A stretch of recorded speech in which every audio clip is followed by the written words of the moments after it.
ఓం శ్రీ మహాగణాధిపతయే నమః. శ్రీ షిరిడి సాయినాథాయ నమః.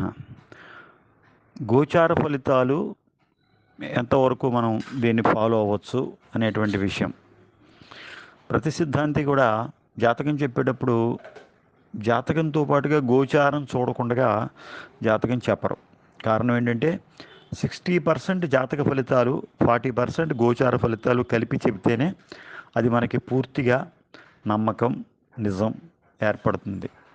ఎందుకంటే దాన్ని బట్టి మనం ఫలితాలు చేసుకుంటే, పరిహారాలు చేసుకుంటే పూర్తిగా సరిపోతుంది. అసలు చారము అంటే ఏంటి అంటే సంచారము. ఈ గ్రహాలు ప్రయాణం చేస్తూ ఉంటాయన్నమాట. ఈ గ్రహాల యొక్క ప్రయాణాన్నే గోచారము అంటారు. ఈ గ్రహాల యొక్క పరిస్థితిని బట్టి, సంచారాన్ని బట్టి మానవులకి కష్ట సుఖాలు ఏర్పడుతున్నాయి అని చెప్పేసి ఎంతోమంది జ్యోతిష శాస్త్రవేత్తలు, మహారుషీశ్వరులు కూడా కనుగొన్నారు.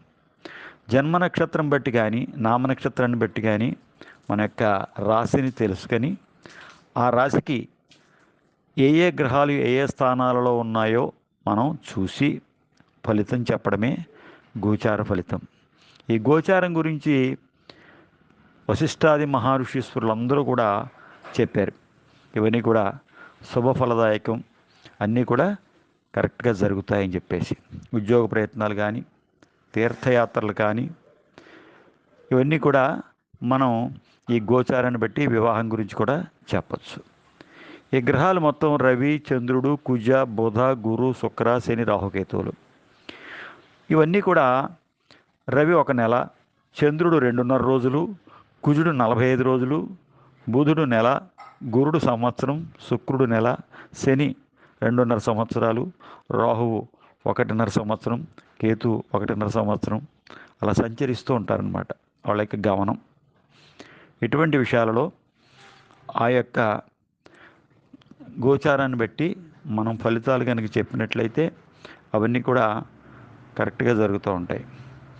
ఈ గురుడు జన్మంలో ఉన్నప్పుడు కానీ, కుజుడు అష్టమంలో ఉన్నప్పుడు కానీ, శని ద్వాదశంలో ఉన్నప్పుడు కానీ ఎక్కువగా దోషం కనబడుతుంది జాతకులకి. ఇది పూర్తిగా చంద్రుడు ఉన్నటువంటి రాశి నుంచి మనం లెక్క పెట్టుకోవాలన్నమాట. మనకి చంద్రుడు ఏ రాశిలో ఉంటే అది 1 అవుతుంది. మిగతా గ్రహాలని అక్కడి నుంచి లెక్క పెట్టుకోవాలి. అంటే చంద్రుడు 1 అయినప్పుడు, ఉదాహరణకి రేవతి నక్షత్రం వాళ్ళు అనుకోండి, రేవతి నక్షత్రం వాళ్ళకి చంద్రుడు మీనరాశిలో ఉంటాడు, మీనం 1 అవుతుంది. వాళ్ళు ఎప్పుడు లెక్క పెట్టుకున్నా వాళ్ళకి మీనం 1 గోచారం చూసుకుని.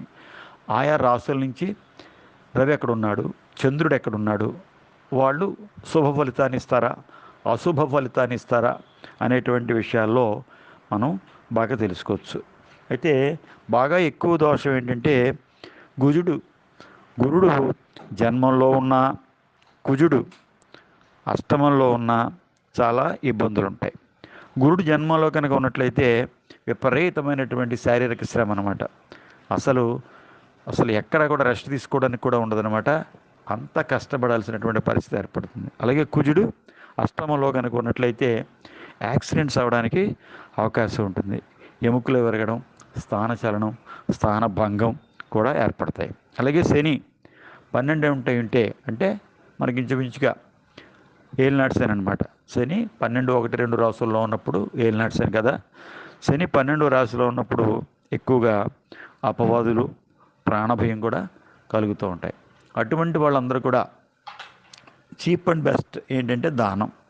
రవికి గోధుమలు, చంద్రుడికి బియ్యం, కుజుడికి కందిపప్పు, బుధుడికి పెసలు, గురుడికి శనగలు, శుక్రుడికి బొబ్బర్లు, అదే అలచందలు, శనికి నువ్వులు ప్లస్ బియ్యం, రాహుకి మినుములు, కేతువుకి ఉలవలు. ఇవి దానం కనుక చేసుకున్నట్లయితే ఆ గోచార ఫలితాలు దోషం ఏమైనా ఉన్నట్లయితే వెంటనే కూడా అది పరిహారం అవుతుంది.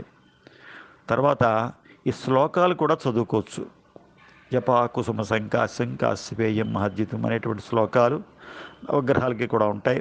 ఆ శ్లోకాలు చదువుకోవచ్చు. అదే ఇంకా బాధపడుతూ ఉన్నట్లయితే వాళ్ళ ఇంటి పురోహితుడిని సంప్రదించి జపం చెప్తారు. ఒక్కొక్క గ్రహానికి జప సంఖ్య ఉంది. ఆ జప సంఖ్యను బట్టి ఆ గ్రహానికి జపం తర్వాత తర్పణం, తర్వాత హోమం, తర్వాత అన్నదానం. ఇవి కనుక చేసుకున్నట్లయితే ఆయా జాతకులకి ఆ దోషం పోతుంది.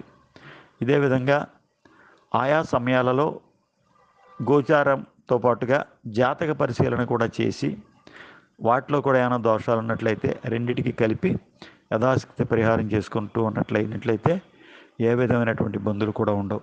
అలాగే గోచార రీత్యా గురుడు బలంగా లేనప్పుడు ఎటువంటి శుభకార్యం చేద్దామన్నా అది ముందుకు వెళ్ళదు. అటువంటి వాళ్ళు వాళ్ళ పిల్లల చేత, ఆడపిల్ల కానీ మగపిల్లవాడు కానీ అయినట్లయితే గురుడికి ప్రత్యేకంగా వివాహ సూచన అనమాట. గురుబలం లేకపోతే వివాహం అవ్వదు. కాబట్టి ఆ వివాహం కొరకు ఆ ఆడపిల్లల చేత గురుడికి శనగపప్పు కానీ శనగలు కానీ దానం చేయించడం, రావి చెట్టు చుట్టూ ప్రదక్షిణాలు చేయించడం, రాత్రి పడుకోబోయే ముందు ఓం నమ శివాయ పంచాక్షరి మంత్రాన్ని జపించుకుంటూ పడుకోమని చెప్పడం, అలాగే మొలక శనగలు ఆవుకు పెట్టడం, ఇటువంటి కార్యక్రమాలు చేయడం, పసుపు కొమ్ములు పార్వతీదేవికి సమర్పించడం, ఇటువంటి కార్యక్రమాలు కనుక చేసుకున్నట్లయితే ఆ ఆడపిల్లలకి కానీ మగపిల్లలకి కానీ వివాహం శీఘ్రంగా అవుతుంది. ఆడపిల్లలకి గురుబలం లేకపోయినట్లయితే వివాహం అవ్వదు. ఒకవేళ అలా అని బలవంతంగా అయినప్పటికీ కూడా వివాహం అయిన తర్వాత కూడా వీళ్ళకి బాధలు ఉంటాయి. అదేవిధంగా మగపిల్ల వాళ్ళకి వివాహానికి రవి బలం ఉండాలి. ఈ రవి బలం కనుక లేకపోయినట్లయితే వివాహం అవ్వడం కష్టం అవుతుంది. అందుకే ఎప్పుడైనా సరే వివాహ ముహూర్తం పెట్టుకున్న తర్వాత కూడా అనేక రకాల అడ్డంకులు వచ్చి ఆగిపోయిన సందర్భాలు కూడా మీకు చాలామందిని మీరు చూస్తూ ఉంటారు. దీనికి గల కారణం ఏంటంటే ఆ గురుబలం లేకపోవడమే. అంచేత వివాహ ముహూర్తం పెట్టుకున్న మొదలుగాయతూ మధ్యలో ఒక వారం రోజులు గ్యాప్ వచ్చిన ఈ మధ్యలో ఒకసారి కానీ 2 సార్లు కానీ, ముఖ్యంగా ఆడపిల్ల చేత అయితే శనగలు, మగపిల్లవాడైతే గోధుమలు దానం చేసినట్లయితే ఆ ముహూర్తం బలంగా చక్కగా ఈ కార్యక్రమం అంతా, వైవాహిక జీవితం అంతా ఏ విధమైనటువంటి అడ్డంకులు లేకుండా ఈ వివాహ కార్యక్రమం అనేటువంటిది జరగడానికి అన్ని రకాలుగా సానుకూలత కూడా ఏర్పడుతుంది. లైక్ చేయండి, షేర్ చేయండి, సబ్స్క్రైబ్ చేయండి. ఏదైనా అనుమానం ఉంటే ఫోన్ చేయండి. బిఎల్ఎన్ మూర్తి 9440989496. శుభం.